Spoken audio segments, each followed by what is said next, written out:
Yo, good day, gents, and welcome to another episode of Father's Fire. My name's Cody Cedric, as you know, and every week we get together to explore the joys, the challenges, the triumphs, the sorrows, and yes, the fun of being a dad. And it is a new year.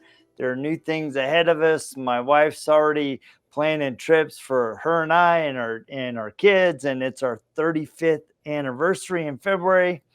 So we're going to be heading off to Greece in September. So both Judy and I are counting down the days because it has been on our bucket list for that.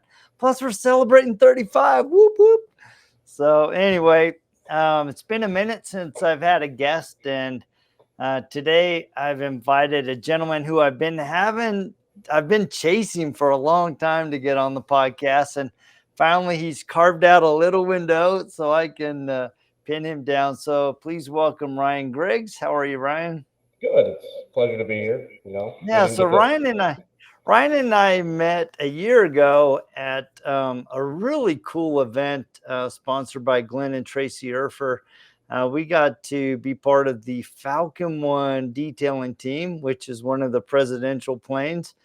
And yeah, we just kind of started chatting, and I've been following his journey both on business side, but also in his family. I'm like, man, I got to get Ryan on the show, man. So yeah, it's been a minute. I, yeah, I think I tried real hard the last 2 months, yeah, but we've been trying. So, but it's all good. it gets busy. Well, thank you so much for taking the time. So, let's talk about you. Let's talk about your family. How many kids do you have? So I have a 13-year-old who's going on 30, and then we're actually expecting another in June. Congratulations. I didn't know about the expectation. So Yeah. So, that's fun. and we just announced a couple weeks ago it's going to be a boy. So it's going to be a good time. I tried to hide. Do you want a boy? Do you want a girl? And I think my cheering in the live video kind of showed off. I kind of wanted a boy, but yeah, it's not He's June. like, wow, he went over the top. I So did. yeah, he was I hoping for a boy. I screamed I won, and I'm not even sure what I won, but I was just so excited something came out. That's fun. So let's talk about what it's like being a girl dad, You know, especially of a 13-year-old. so I overcame a lot becoming a dad, and I met my daughter when she was 7 months old. Um, there's a bit of a story to all that, but her mom didn't quite work out, and we tried to make that work. It didn't work, and you know, through a couple different things, legal wise, I ended up becoming a full time girl dad, and I feel like I had a couple options. I could let my family take care of it, and they would have. I have some great women in my family, and they would have done everything. But I had the other option was just to step up, and I really never gave the other option a real thought. I just did what I had to do, and it meant going to dances or going to dance class, or if it meant playing tea party, or if it meant letting her dress me up, it never mattered then, and it doesn't matter now. I just embraced being a girl dad, and I don't know that I'd ever change it. And the funny thing was is that all the men around me, like my friends my age, they were all girl dads, every one of them. So we all go to the daddy daughter dances, and we all share that. And there's pictures of me and my buddy Mike and Lance, and we've got the girls on our shoulders on Father's Day, and it's just it's always been that way, and I really wouldn't know it any other way. But I get another chance here in June to go the other direction. So Well, that's fun. So let me ask you a question. That there's kind of this underlying story there that you were a single dad for a while. yes, so you know that's never easy. um, you try dating during those kind of things, and the women don't work out, or because it doesn't become you, the girl, and your daughter. It becomes just you and the girl, and you're trying to make that relationship work without affecting the little one who can be affected. And unfortunately, there were at least one relationship that she was affected by it, we still work through all that, and she still talks about it every once in a while. But you know, without scars, we can't grow, and that's something I've had to teach her is that when she doesn't make a team or when she doesn't, she's not first picked, things like that. You grow from the pains of just growth, and it's just part of life. So you can either Yeah. wallow in it or just grow from it. Yeah, one of the challenges I think that kind of gets overlooked, I think, in being a single dad, a single mom, you have this dynamic of being the parent, but you also have this dynamic of being you, right? And you wants to be a dad, but you also would like to have a relationship. And there's this crazy balance of trying to one nurture a relationship with the new woman in your life, bring her into your life, which can create some tension between that new person and the kid because one, they're competing for attention. Two, they also are maybe a little guarded because they're like, if I open my heart too much and this person leaves, now I'm dealing with the loss of this relationship. So, how did you work through that crazy dynamic? A lot of it was finding who I was. And I mean, I think you have to find that as a man. Society says you're supposed to be one thing, but you have to really sit down and figure out who you are. And it can't be about what everybody else thinks you should be. It's about who you want to be and what you're driven for. But a real, for instance, for me is I've always wanted my daughter to be treated the way she should be treated. So when she gets married, I've always found that to be my responsibility. So obviously, my wife is in her second trimester. She's very pregnant. The first trimester was a breeze. Second trimester is having its ups and downs. But when I left the house, I made sure my wife was comfortable. She had a blanket. The dogs were good. She had a snack. Her water was filled. My daughter had a snack. Her water was filled. She had a blanket. They were both in the living room relaxing, watching a movie. It was my responsibility to say, listen, I'm taking care of my wife, yes, but I'm also taking care of you, and you need to know that I'm taking care of you the exact same way. It was really important for me, and I try and do those things all the time because I never want that to be a battle between the two of them. I mean, my daughter's never really had a solid mom, and with my wife, that's what she gets. And past relationships, past ups and downs, her not knowing her mom makes things rather difficult. But it's my responsibility to make sure she knows that she'll always be treated the way she should be treated. I appreciate that there is a very purposeful action that you're taking, both with your wife and also with your daughter. And I think in approaching each relationship individually, but also together, that creates a bridge of trust, a bridge of love. It helps your daughter see that she is preeminent in your life just as much as your wife is preeminent in your life, and that you're giving each of them the proper dedication, love, and service, and letting them know that they're being taken care of. Because I think a lot of times it's easy, especially when you got a pregnant wife, that all of the attention goes to the one. And I know, like, especially when we adopted our new kids that came in at the ages of 8 and 9, they had a lot of trauma. They were coming into a new family at older ages. So there was a huge adjustment, right? So it it was easy to lean more towards giving them the attention, but Judy and I also had to be very purposeful in saying, all right, look, not only are they affected by this new situation, but our four kids who have already been in our life, they're affected as well. And so we need to figure out how that we can be very purposeful in each one of these relationships, but also with the longer goal of trying to blend the situation so that we all feel like we're one in our family. Yeah, and I think as men, husbands, fathers, I think we all find ourselves with a tendency to look at everybody else and how they're doing things. And we think that's how, well, they have it perfect. We see the outside, we don't see the inside. We see what we think is perfection, and we're trying to recreate that in our own home, and it doesn't work. We have to find what works in our home, because everybody's an individual and everybody's different. My daughter loves to draw and, you know, sing and take 50-minute showers. But my wife loves to just relax and read a book, and, she wants to take a bath. Well, you have to kind of choose. Do you start your wife's bath some nights first and the kid gets a cold shower? And my daughter actually kind of caught on to what I was doing. So, my wife gets to relax, and, she'll be like, can I wait a little longer to take a shower? I'm like, no, go take a shower. So you have to find your balance, and you can't compare yourself to everybody. And, with that, I mean, not everybody's adopted children.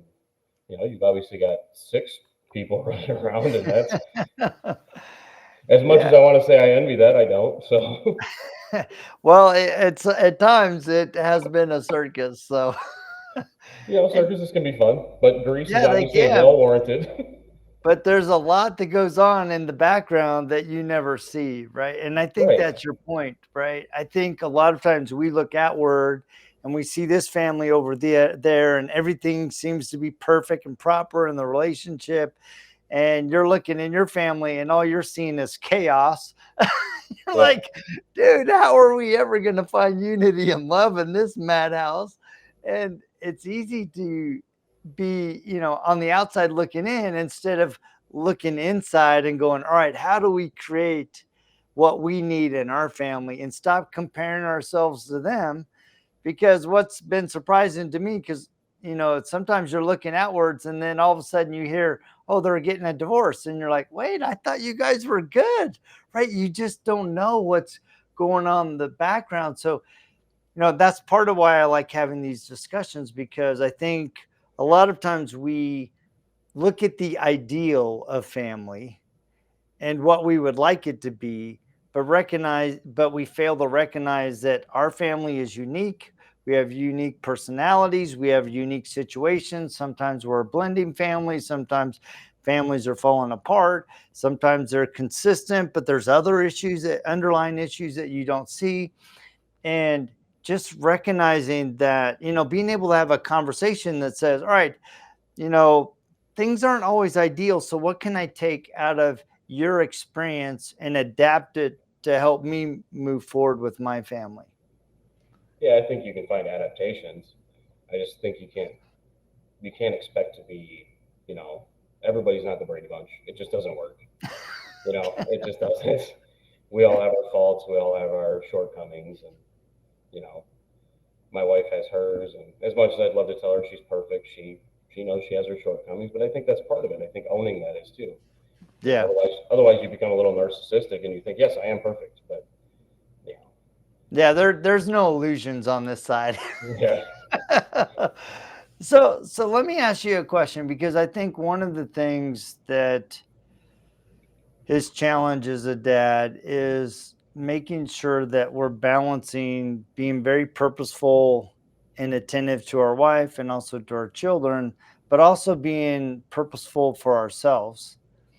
And I know that you've overcome or continually are, working through addiction. You know, how do you kind of view that challenge of having this monkey on your back, or that you've shed, but that keeps wanting to come back, but still, make sure that you, Ryan, are moving in a direction that is positive and healthy for you, so that you're feeding your cup while you're also pouring into everybody else's cup? the simplest answer is openly, is how I treat it. I treat it What do very you mean openly. by that? So if my daughter knows I'm going to a meeting, she knows what the meeting is. Um, she knows that I've struggled with things. We've sat down and had those conversations one on one. For me, it was a lot of having accountability from the people around me. Some of it was those people aren't around me. Um, I and I don't. I'm not knocking it. I don't. You know, I can't come to the shop and work without someone caring enough to ask me, hey, how are you doing? And it's not an every hour thing. It's just, maybe a couple times a week. But, you get that accountability. And for me, I want to be open about it because I think it is such a prevalent thing that most people don't want to talk about. And when I did open up about it, even on social media, um, there was a lot of open comments to what I posted, but I had so many private messages and text messages that it was really kind of astounding. Um, I have people all over, and I never thought I'd say this literally, but all over the world that do check in on me. From the UK to Vietnam to Singapore to Akron, Ohio, which is one of my favorite people, and they do. They check in as a friend and they want to know, and but they'll tell me, hey, we've struggled with the same thing. They didn't want it out there, but hey, we've struggled with the same thing.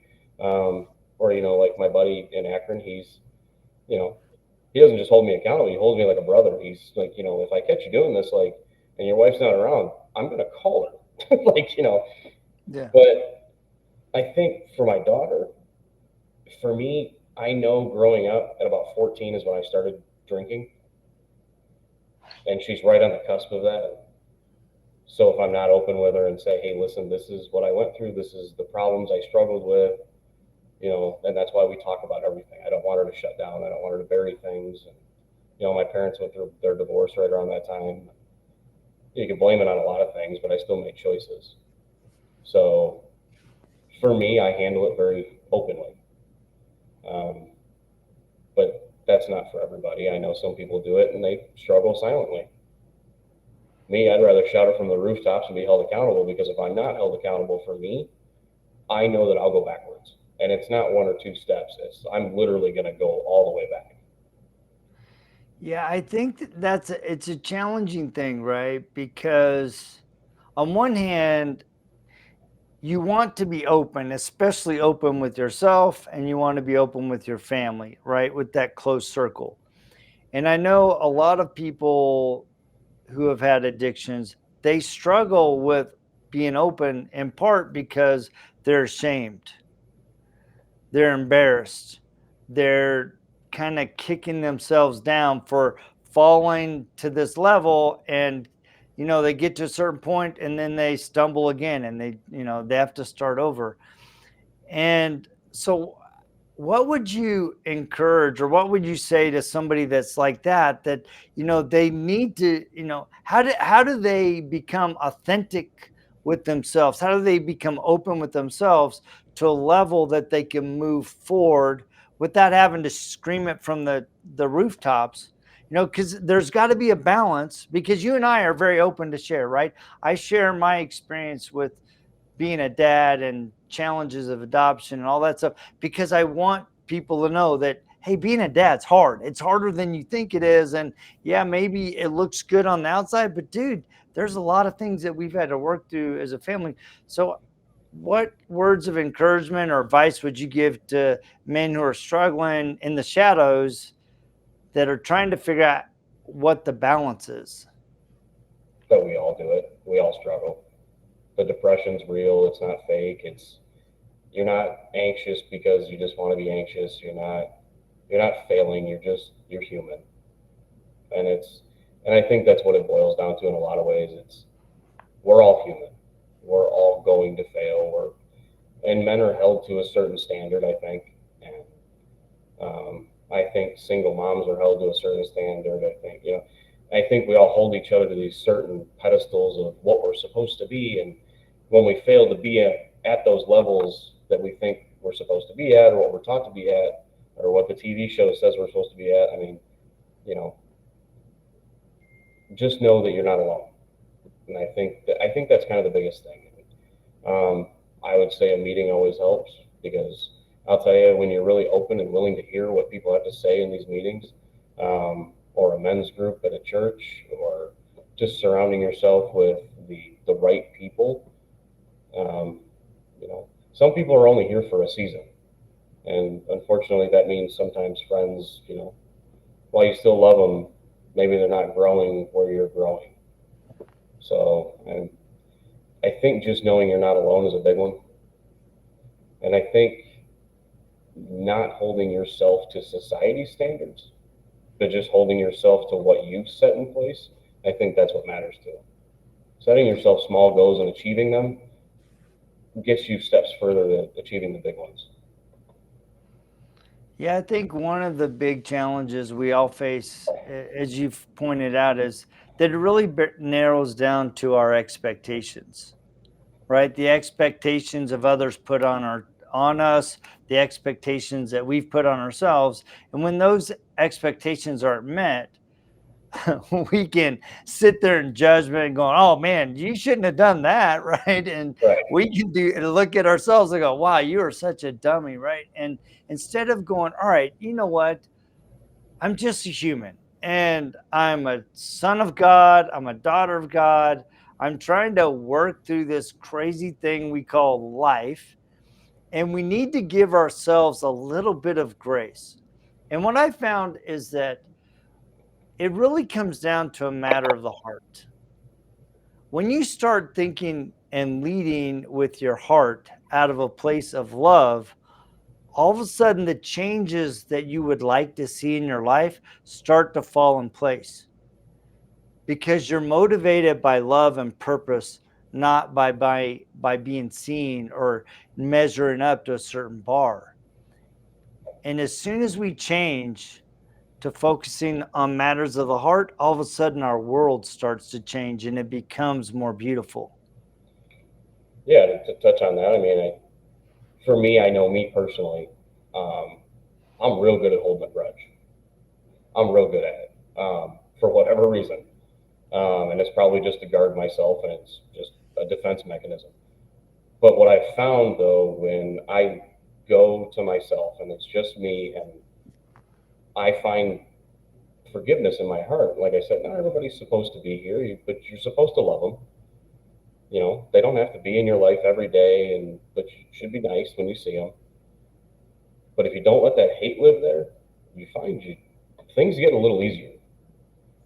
Yeah, you feel a little happier. You're not thinking about this and that and the other thing and what happened and what ifs and what if I had changed this, what if I had done that. You just start to kind of let the pieces fall where they may, because the love you're giving others, you tend to get back. Yeah. Yeah. So looking back, you've been a single dad. You've gone through the dating journeys, and now you have a beautiful wife, and you guys are expecting number two, a boy. What are some things that you've learned along the way, either about being a dad or about yourself, that you think would be helpful for other men? It's okay to be depressed. Mm, Don't sit in it. Give yourself 24 hours. You're going to fail. You're going to make mistakes.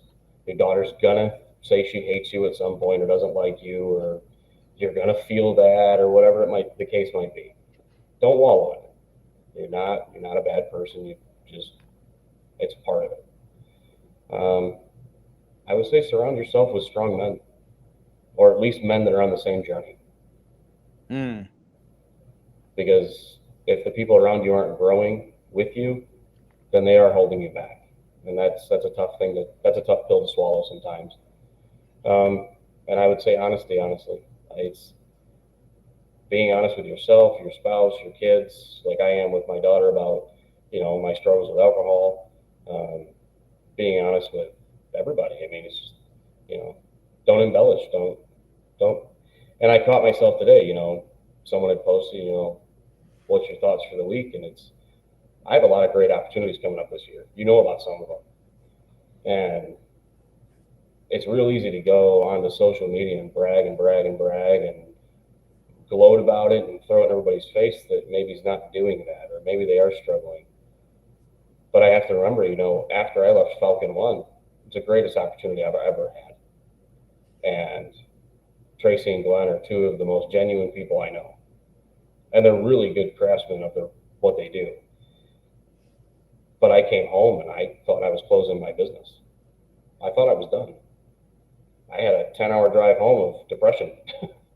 mm, So, it's, but it was funny because I posted that. And so many people privately reached out and encouraged, publicly reached out and encouraged. So I think being honest with where you're at, what you're feeling, you'd be real surprised at who might be around you that's feeling the exact same way. Because it wasn't months later, I had the same people that were pushing me in the same boat. And now they're well beyond successful. So I think we all struggle. I think we just have to be honest about it. Yeah, I really appreciate that last one. Um, and I think it's being honest with yourself. I think a lot of times I think a lot of times we tend to, in the name of honesty, are being cruel. Yes. Right. Well, oh, I'm just trying to help. He needs to hear this, or man, he just needs to pull his boots up and get to work instead of going, all right, you know what? Like you said, it's okay to get depressed. It's okay to be discouraged. It's okay to get in a dark place, but it's not okay to stay there. And trying to find men and women, and especially, I mean, if you have an amazing wife, it's great that you have that partner, but having men in your circle that you can go to and go, you know what, I'm really struggling and I'm trying to work through this. Can you just listen? Because a lot of times we as men tend to hear a problem and we either want to go at it from a place of judgment or we want to go at it a place from fixing. And instead of realizing that maybe what that person needs is just a shoulder, Yeah, they just need some encouragement. I said it in another podcast, and it wasn't supposed to come out so harshly, but it so, and it was about that. It was about listening, and it was actually about listening to my wife because I'm always wanting, she tells me a problem at work, I want to fix it, or I get angry and I'm like, fire them all, but because that's just my. I'm like, I don't want you to be around it, but the true statement is just shut up and listen. And I think that's something we all struggle with, We, oh, I've been there. This is what I did. No, just shut up and listen. That's all they want right now. So, It's and like it just sounds sit. harsh, but it is. It's just be quiet. Yeah, I got that advice. So I just finished the last chapter in my second book, and I got it done, and I sent it over to my wife. Who's gonna read it through one last time before I send it off for publishing. And I sent a note to my mentor. I'm like, man, dude, it feels so good to get it done, but I'm doing everything I can not to reopen it. And he's like, Jody, just let it sit. And I think that's a good lesson for all of us. Sometimes we just need to let it sit, both What in our heart or if somebody's confiding you. Bite your tongue and let it set. Let them get it all out of their system, because a lot of times when you let them get it all out of their system and they feel like they can trust you what's in their heart, they actually come to the conclusion that you were going to say anywhere, but it's self-realized. And when it's self-realized, that's empowering. it is, and I think that's where you go back and you build that trust with people. You know, Yeah. every guy wants to fix a problem. I mean, I can't pass someone on the freeway and not want to fix the tire that they're changing for them. And Even if somebody else is if helping. somebody's already stopped, I want to stop. So, but you always want to fix these things. Like, for instance, my daughter, she wasn't being bullied, but we were at a sideline game and she was cheering for the football team, and she did one of her moves and inadvertently kicked one of the other girls. Well, they kind of started ragging on her, and she starts crying on the track and sideline. And the dad in me got up and went right down to that gate. And I wasn't staring at my daughter. I was eyeballing 9-year-olds basically. Like what?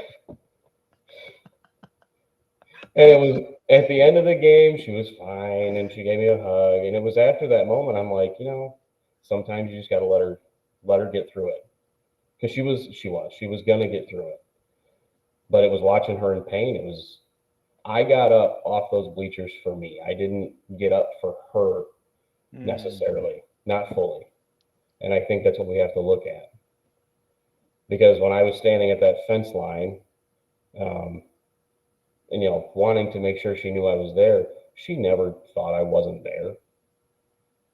That was for me. So I gave her a hug at the end of the game, and we've talked about it. I'm gonna let you fail sometimes. What does that mean? What? you're gonna have to do some of these on your own. I'm not gonna always be there. And I said, honey, I love you. I said, it's something I'm having to deal with myself. I love that. That's a great story, man. That's so insightful, man. So, well, man, I want to be respectful of your time. Thank you so much for taking a moment to share some of your story, your insight, and your wisdom. I've really, really enjoyed the conversation.